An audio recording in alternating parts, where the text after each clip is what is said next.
Assalamualaikum warahmatullahi wabarakatuh.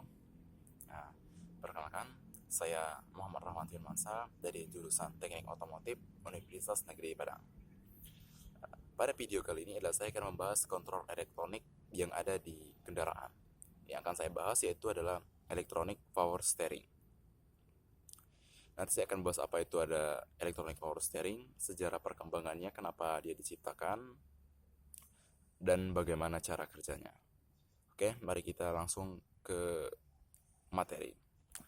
Sistem kemudi adalah sistem yang berada di mobil yang memiliki fungsi untuk mengatur arah kendaraan. Mengatur arah gerak kendaraan dengan cara membelokkan roda depan. Cara kerjanya, bila steering wheel atau roda kemudi diputar, steering column atau batang kemudi akan meneruskan tenaga putarannya ke steering gear atau roda gigi kemudi. Steering gear akan memperbesar tenaga putar ini sehingga dihasilkan momen puntir yang lebih besar untuk diteruskan ke steering linkage. Steering linkage akan meneruskan gerakan steering gear ke roda-roda depan. Nah, jenis sistem kemudi pada kendaraan menengah sampai besar banyak yang menggunakan model recirculating ball, dan pada kendaraan ringan banyak digunakan model rack and pinion.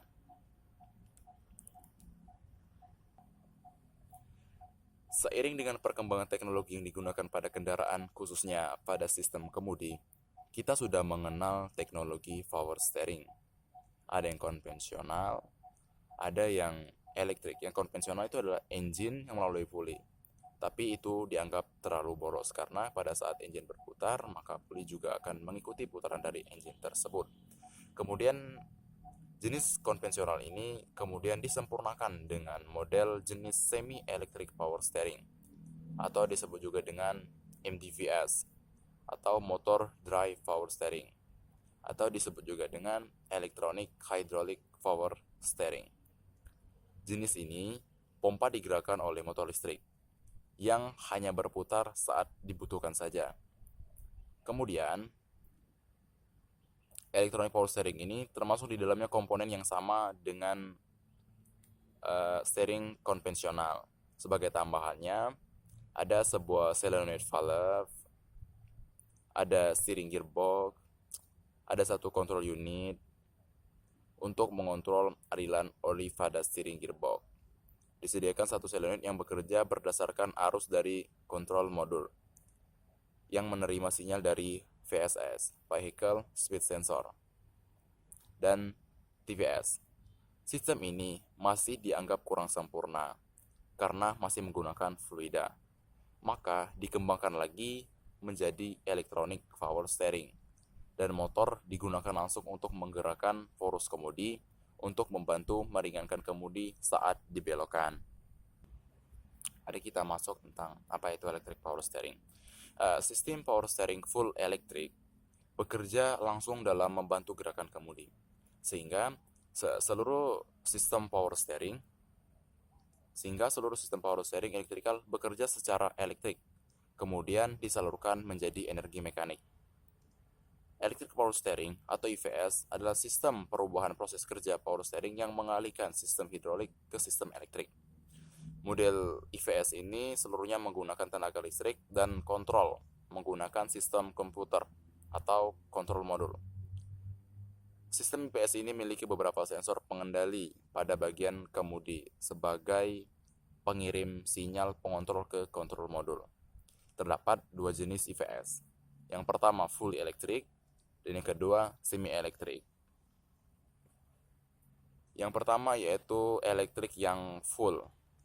Maksudnya adalah secara langsung gerakan kemudi oleh motor listrik yang letaknya tidak menempel pada mesin melainkan pada steering column, sinyal dari VSS dan TVS.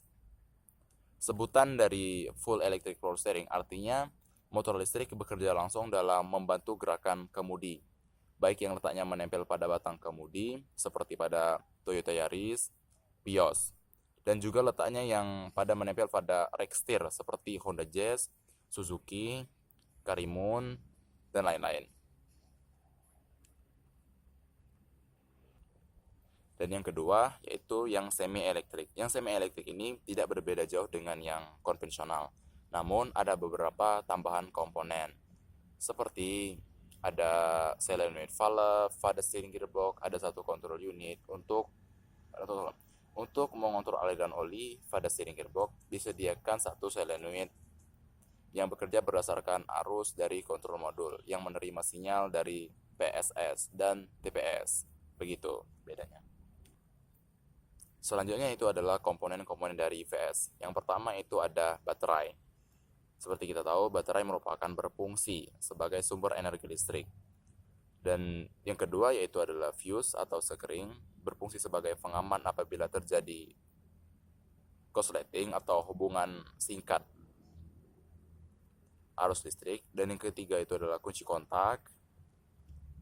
Yang keempat itu adalah kontrol modul. Yang kelima itu adalah VSS. VSS di sini terletak pada transmisi yang berfungsi untuk mendeteksi kecepatan kendaraan dengan membangkitkan sinyal secara proporsional tergantung dari kecepatan kendaraan. Yang selanjutnya sinyal tersebut dikirim ke speedometer dan kontrol modul. Selanjutnya itu adalah NS atau noise suppressor atau engine speed sensor. Selanjutnya itu adalah torsi sensor, ada motor and clutch, ada on-block diagnostic display. Dan itulah beberapa komponen dari IVS. Selanjutnya mari kita bahas cara kerja dari IVS. Cara kerjanya itu adalah yang pertama, setelah kunci diputar pada posisi on, kontrol modul memperoleh arus listrik untuk kondisi standby. Seketika itu pula indikator IVS pada panel akan menyala. Begitu mesin hidup, maka noise suppressor atau engine speed sensor segera menginformasikan pada kontrol modul untuk mengaktifkan motor listrik. Dan clutch pun langsung menghubungkan motor dengan batang setir. Torsi sensor, salah satu sensor yang terletak pada steering rack, berfungsi memberikan informasi pada kontrol modul. Ketika setir mulai diputar dan mengirimkan informasi tentang sejauh apa setir diputar dan seberapa cepat putarannya. Dengan informasi itu, kontrol modul segera mengirim arus listrik sesuai yang dibutuhkan motor listrik untuk memutar gigi kemudi. Dengan begitu, proses memutar kemudi menjadi ringan. PSS atau Vehicle Speed Sensor berfungsi menyediakan informasi bagi kontrol modul tentang kecepatan kendaraan. Pada kecepatan tinggi, umumnya dimulai sejak 80 km per jam, motor elektrik akan dinonaktifkan oleh kontrol modul. Dengan begitu, setir menjadi lebih berat. Tujuannya adalah untuk meningkatkan safety pada kendaraan.